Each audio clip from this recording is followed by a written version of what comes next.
I mean, you've been calling big fights. You've been a part of big fights, obviously, but heavyweight title. I mean, does that do something special for you? Does it take it to a different level? Honestly, man, it's exciting to watch these guys fight and also to know everything that's at stake for these two. For Stipe, it's about further distancing himself in the conversation as the greatest heavyweight of all time. And for Francis Ngannou, it's a matter of really exploding and being something that we may not have seen in the heavyweight division since Brock Lesnar. Because a guy that knocks people out like Francis does, he garners more attention than your normal heavyweight champion. So a lot at stake tomorrow night. Yeah, you have so much experience with Stipe, obviously. I'm just curious. I mean, how much of an ability did you see in him to change fight to fight? I mean, he was better. Fight 1 and 2, he seemed pretty similar. But fight 3, he was a better fighter. He was faster. Him and his coaches came up with a great game plan. He created more angles. It seemed like he had built a fight game plan specific to the small octagon, right? He was gone in a lot of places where he was at before. He was more distant. He knew how to find areas to be safe. And he's going to have to do all those things tomorrow night against Francis Ngannou. Well, that's what I was going to ask you is, like, how much different do you think he needs to be, right? Because, he dominated the first fight, right? But yes, all the talk is, but it's a different Francis now. You know what I mean? It's going to be. But that's the thing. How do we know? Right? Like, how do we know that it's a different Francis? You want to take him at his word. Francis is a great guy. He's a great fighter. And he has pulled himself up by his bootstraps out of Africa to become one of the best heavyweights in the world. But if he doesn't win the belt tomorrow, then that's what he's going to be. Just one of the best heavyweights in the world. It's a guy that wasn't the champion. So he's to be commended for what he's done. But tomorrow he's going to have to show a different level to his game to beat Stipe Miocic. Stipe is that good. He's got to be more careful early than he was in fight 1. In fight 1, he was 35 years old, maybe 34. Him and I beat each other up for 3 fights. So he's got to be careful. And the octagon's small. He finds himself trapped against a big guy like Francis early, it could be lights out. Yeah, that's what I was going to ask. Last thing for me, like, as you said, we don't know. Everybody says it's a new Francis. But at the end of the day, does this really boil down to just Francis land the big shot? And is it really just that first round is where we're going to know exactly what's going on? You know what's crazy is that when we did a thing this morning on the weigh-in show, it was like over and under, how long does the fight go? 1.5 rounds. And I'm like, well, you can't really answer that question without essentially picking the fight. Because if you say it's going to be shorter than a round and a half, you think Francis is winning. If it goes longer, then Stipe has such a massive advantage. I think that's what it boils down to. The crazy thing about Francis and the way that him and Stipe match up, it almost feels like it's knockout or bust. Because Miocic has so much championship-level experience against the highest level of competition that he knows how to navigate those later rounds. Francis didn't show that ability in the first fight. DC back here. Stipe came in pretty lighter than usual. I think it was like 234, something like that. Francis 263, I think, about 30-pound difference. What do you make about this massive weight difference in this title fight? They were big. It was a big difference before. I mean, Stipe was 245 maybe the first time they fought, and Francis was like 265, but cutting to 265.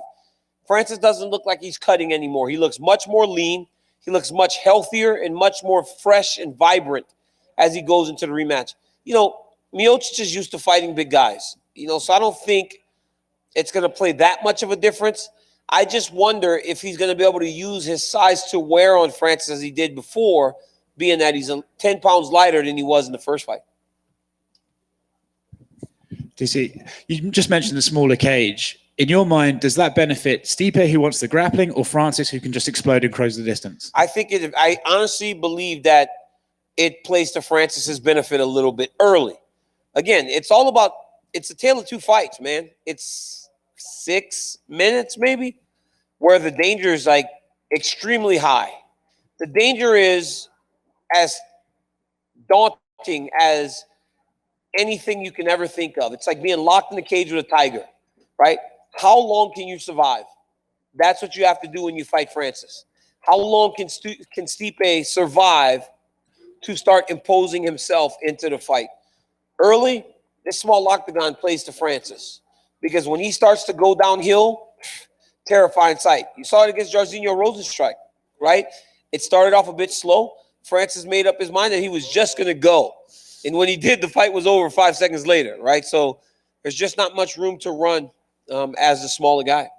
It's funny you mentioned that fight because this camp we've heard from Francis' team that he's learning to be slower, learning to take his time. But then in his last fight, he just decided to end it. Yeah. Do you think there's a risk that when he's in the cage, sees Stipe in front of him, he just forgets to take it slow and just does the exact same thing? Well, he has an atom bomb, right? He has the power. So what would make Francis question whether or not he can knock out a man?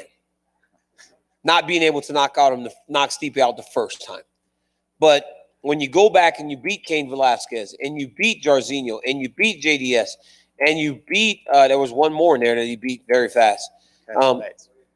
Blades. Yeah, you beat Curtis Blades again. Why would you not think that you can knock out Stipe? So reality is fight one for Francis is the anomaly. The norm is what happens to most people. Let's see if he can find a way to stay within himself. I don't think he can. And honestly, I don't think he should. I think he should try to blitz Stipe and really try to take him out of there because I don't know if he wins a fight over 25 minutes. It might not be the same as winning in the cage, but do you feel a little bit better now that you beat Stipe on EA UFC 4? We're 2-2 now, baby. We're 2. I'm back in the game. I told him, I said, I can't beat you in the real world. You beat me in the last couple in the real world. I'm old. I'm beat up. I can't fight like I used to. But on this video game, for a second there, it looked scary. The dude was beating me. I was like, what is going on? Like, I hadn't played the game in a while, But my guy punched. Hey, when you're the ratings adjuster, I've got some hidden characteristics in that game that I may not possess in the real world. So I was able to get a knockout. Before your second and third fight with Stipe, it was pretty clear that the two of you were getting on each other's nerves, and there was a bit of a rivalry there. But it seems now, seeing you on the embedded and seeing that seems to have gone away, right? It's not the same as with John, where it's going to be there forever. With Stipe, I feel like you're back to where you were before the first fight. Stipe beat me, and Stipe didn't get suspended after. Stipe beat me, and Stipe didn't have any issues with his testing or anything. So why would I have issues with a guy that beat me? You guys everybody wonders why can't you be friends with Jones? To not play fair, it leaves a lasting impression on a person's career. If he had just beaten me, I've lost before, lost 1,000 times in wrestling. I have no issues with anybody, but you got to play fair. So when you don't play fair, it does such damage to someone's career. That's why. So for all the other stuff, right, all the back and forth from the before, had we done that and he had played fair, we still would have been okay. Because Stipe and I were very mad at each other. We were irritated because fights were taking longer to get booked. It was bad. We both had issues with being like we deserved to get those extra fights, right? Didn't matter, though. At the end of the day, Stipe is a good guy. He's a great father and husband. He's a great heavyweight champion. I have nothing but respect for the guy, and all that stuff is in the past. He just won the fights. Last one from me. Do you think it benefits which fighter does it benefit more? The fact that Francis hasn't been able to compete in a while, or the fact that Stipe is coming off a 5-round back and forth with yourself? Well, I think anytime you get to spend time in the cage at a high level, right? We fought a great fight. It benefits you. But I think Francis is refreshed. He's been nipping at the bud. And honestly, who is he going to fight? He's knocked everybody out. Like, he's pretty much – it's crazy when you get a number one contender that's essentially cleared out the division himself, right? It's not like he has not beaten just about everybody. So it's a big fight. Both guys have advantages, but I think the experiences of those title fights can't help Miocic. Thanks, man. Daniel, how are you? How are you, Mark? I know that it seems like everything with you and Stipe is kind of water under the bridge now, but I'm just curious, have you guys actually sat down and talked about everything and kind of hashed it all out? No, there's no need for that, right? We're professionals. I texted with Stipe a few weeks ago, but that was it. Just a few things to discuss. But listen, Stipe and I will never be best friends, but we're cordial and we're professionals. And if we got to, hey, listen, I'm on the bad end of the rivalry. So now getting to play a video game and hoping to even it up is all to my benefit. So I just try to even it. I'm quitting. I'll never play him again because he's so competitive. He'll probably go practice and try to challenge me again. What did you text him about? I should have quit when I was ahead, and I should have quit after the first fight. What was the text exchange about? Come on. What? I'm not going to tell you that. That's why basketball players pick their jersey up over their face whenever they're talking to each other, so that you guys don't get a hold of what they're talking about. No. Or me, actually. I'm one of you guys now. So that we don't get a hold of what they're talking about. So come on, have a little camaraderie. Why don't you let us in on? See, at least I'm still part of the fraternity, right? I start doing that, then I might as well sit there. What's wrong with that? Nothing's wrong with it. I'm just saying. Last thing for me. More importantly, I need a prediction from you. Jake Paul versus Ben Askren. Who you got? Man, let me tell you something. I'm scared for Ben, man.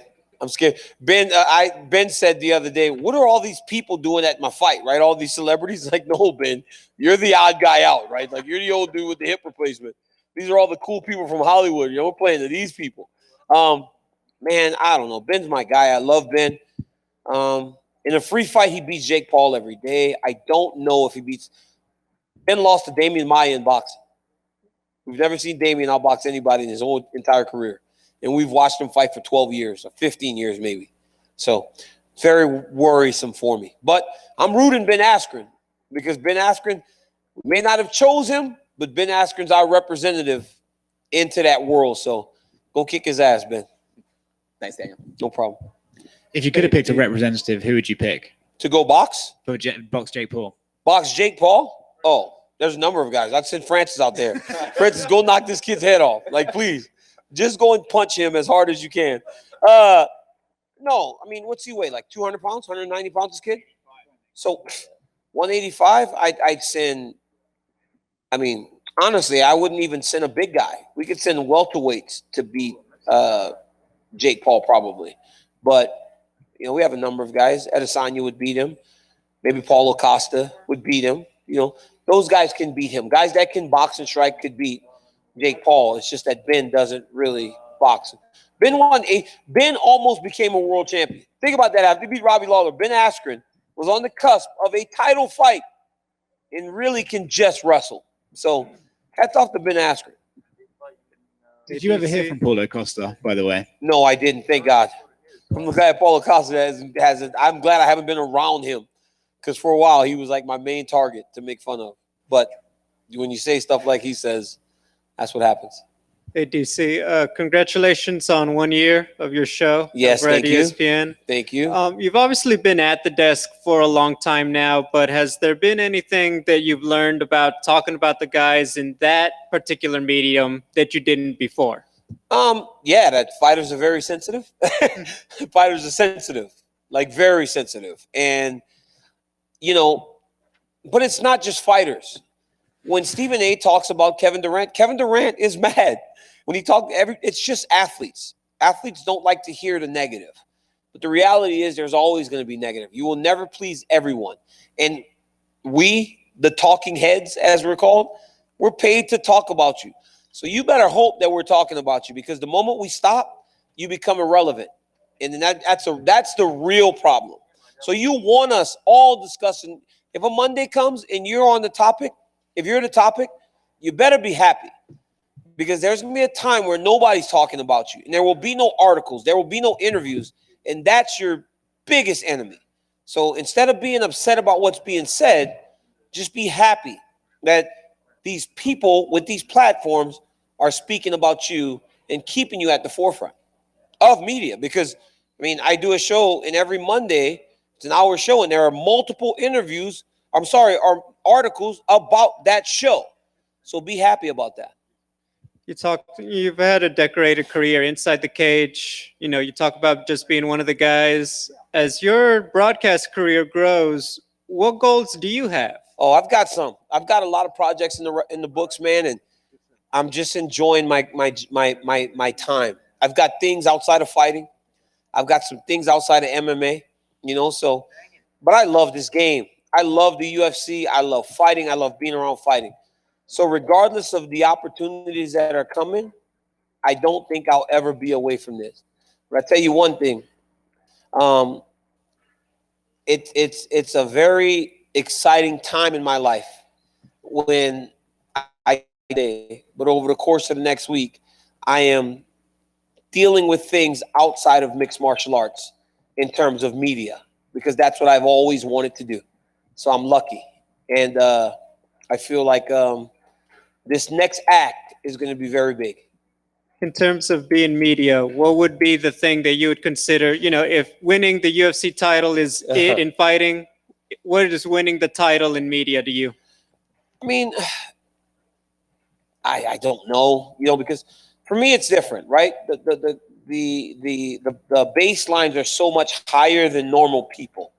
Some people say, well, if I can get on TV, it's a win. Well, I was doing that before I even quit fighting. I've been on TV since I was a young man. To work for ESPN, maybe the end all be all. Well, before I retired, I was working for ESPN.